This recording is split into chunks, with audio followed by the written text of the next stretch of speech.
Hello, and welcome to Modern Skills in English. Today, we're talking about something we all do every day, reading the news. But we're focusing on a difficult, modern problem: how to stay informed without feeling anxious. It's more than anxious for me. It's exhausting. I wake up, I open my phone, and the world is already shouting at me. 10 new crises happened while I was asleep. I feel like I start the day already behind, already worried. And I don't know what to do. If I ignore it, I feel guilty. If I read it, I feel terrible. So what is the right thing to do? That is the perfect question. And most people think the answer is about finding a better balance, maybe reading less or only reading from certain sources. Yeah, like digital detox or something. Unplug for the weekend. I've tried that. But the world doesn't stop. When I come back, the problems are still there, and I just feel more behind than before. Exactly. Because the problem isn't the amount of news you consume. The problem is the way you consume it. Most of us read the news like we're standing in a storm, just trying not to get knocked over. We are passive. We just let it all hit us. That's exactly what it feels like, a storm of information. But what if the goal wasn't to survive the storm? What if the goal was to learn how to find what you need, take it, and then go back inside where it's calm? What if being informed isn't a duty to know everything, but a skill to find what is truly important? I've never thought of it as a skill. To me, it just feels like a flood. Then let's start there. Most students believe their job is to know what happened today. They see a long list of headlines, and they feel a pressure to understand every single one. Yes, because if you don't, you feel ignorant. People at school or online are talking about it, and you have nothing to say. You feel like you're not a responsible person. That feeling of responsibility is a heavy weight, and it's why this approach quietly fails.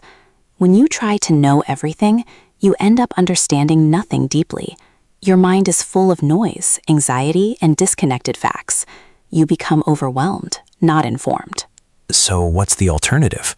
Just pick one story and ignore the rest? That feels wrong too.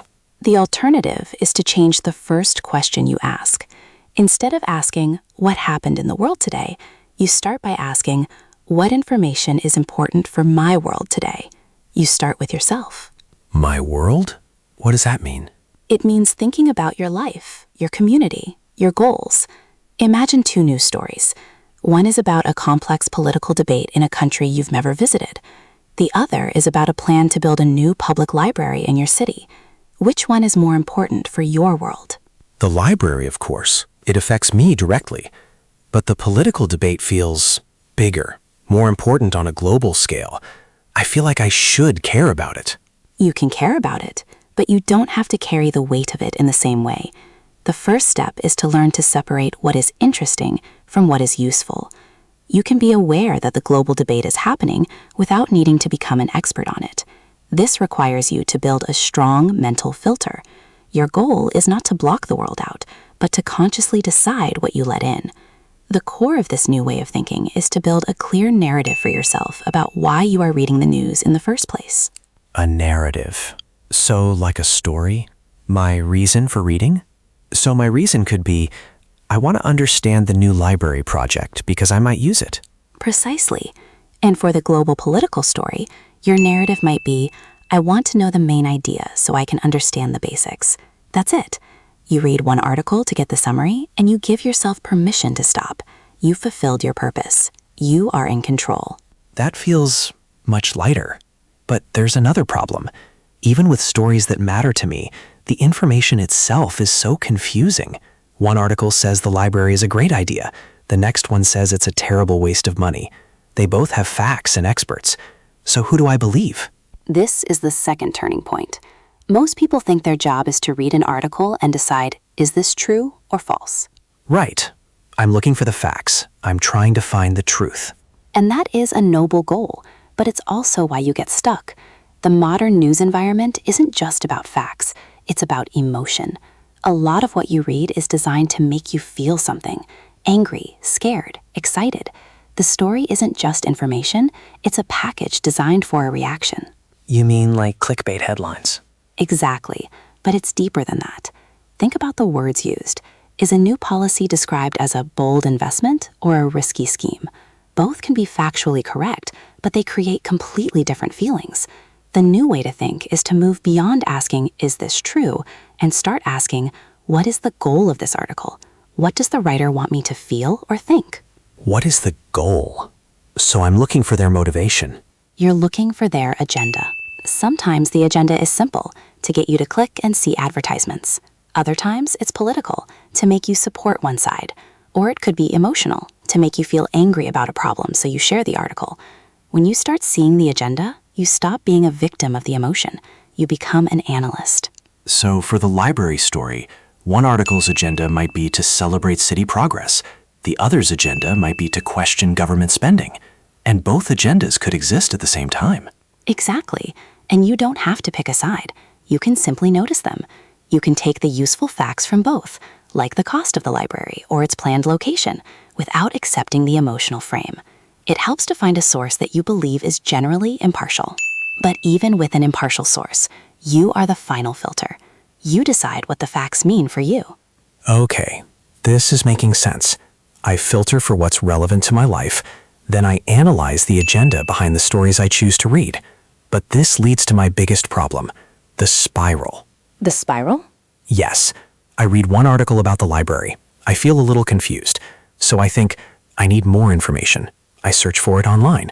I find 10 more articles. Then I see comments on social media. People are arguing. Now there are new details, new controversies. An hour later, I'm more anxious and more confused than when I started. I've read so much, but I feel like I know less. This is the third and most important turning point. The default belief is, if I am confused, the solution is more information. Yes, it feels like I'm being a good student, doing my research. But it's a trap. It's like being thirsty and trying to drink from a fire hose. You get overwhelmed, not hydrated.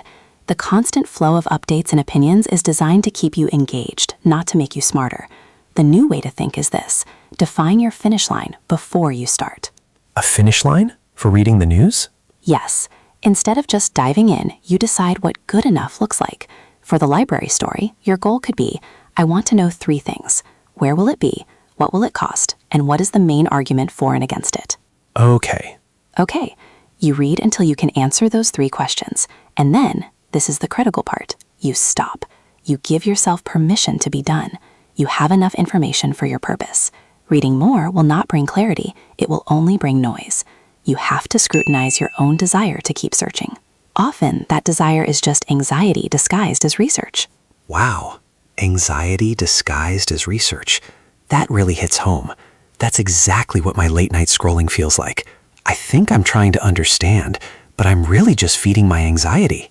This makes sense, but it still feels hard. If this is true, why do even smart and informed people get so stressed out by the news? What about huge global events like a pandemic or a major conflict? I can't just define a finish line and stop. It feels like I have a duty to stay engaged and to really verify what's happening. If I'm not constantly checking, I feel like I'm being irresponsible. My friends are all sharing updates, talking about the latest developments. If I just check in and check out, won't I seem like I don't care? That's the real fear, isn't it? Not that you'll be uninformed, but that you'll be seen as uncaring. But let's connect the ideas.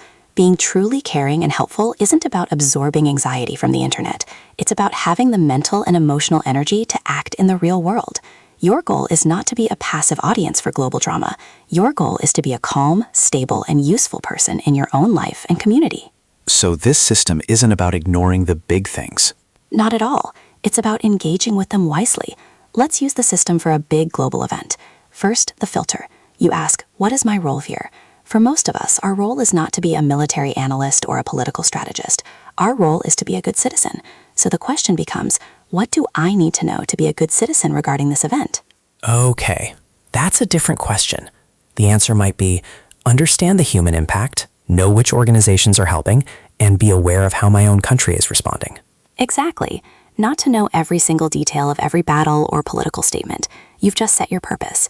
Second, the analysis. As you read, you look for the narrative. Is this article designed to create fear or anger? Or is it designed to create understanding? You look for the agenda. Is this trying to get me to blame a group of people? Or is it trying to explain a complex situation? And I can try to find an impartial source that just reports the facts without the intense emotion. Yes. And third, the finish line. You read enough to fulfill your purpose. You learn about the human impact, you find the name of a reputable aid organization, you understand your government's position, and then? Then I stop. I have what I need to be a responsible citizen. I can have an informed conversation. I can donate to that organization if I choose. I have moved from passive anxiety to informed action. And you have protected your mental energy. You have chosen clarity over chaos. Do you see the system? It's about purpose, analysis, and permission to stop. It's like I was acting like the news was my job, like I was a professional journalist who had to know everything all the time. But I'm not. I'm a student. I'm a person. My job is to live my life, and this system lets me do that. I can stay engaged with the world, but on my own terms. I can scrutinize what I read, I can verify the most important facts, and I don't have to get lost in everyone else's panic. You've just described the shift perfectly, from feeling overwhelmed by the